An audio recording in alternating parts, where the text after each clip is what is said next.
Hey everybody, let me show you how to disable your touch on if you got a laptop with a touch screen that's failing. Like this one here was self-touching, and you'll notice that when the screen starts moving by itself.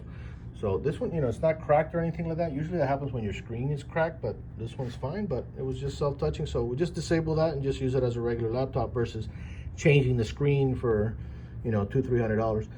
Let me show you where that is. You're gonna right click on your Windows key there and go up to Device Manager, and probably 9 out of 10 computers is going to be about the same. You might have an Outcast computer that might be a little different.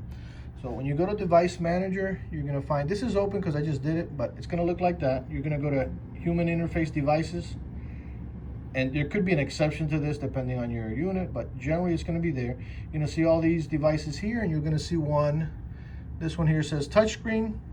So this one, is as clear as a bell. If it doesn't say exactly touchscreen, just read through them and see which one makes the most sense. It could have some other wording in there.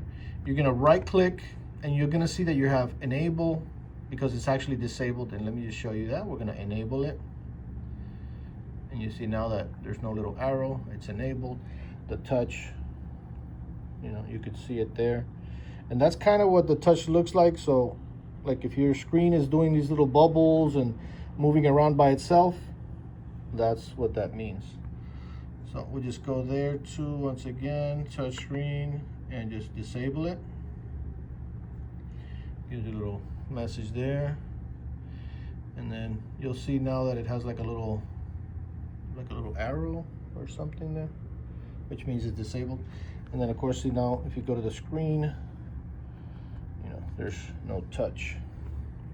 So that's how you disable it. Keep in mind, there might be a Windows update that comes in, not just a regular update, but one of the versions twice a year that they do, and it may automatically turn back on. So, and you want to do this if you're having problems with the touch. You want to do this sooner than later, because once your screen gets really, really bad, then you're not going to be able to go in there. If it's self-touching nonstop, you won't be able to go in there and disable it. So you want to get that done before it's too late. And that's what's going on today at PC 911.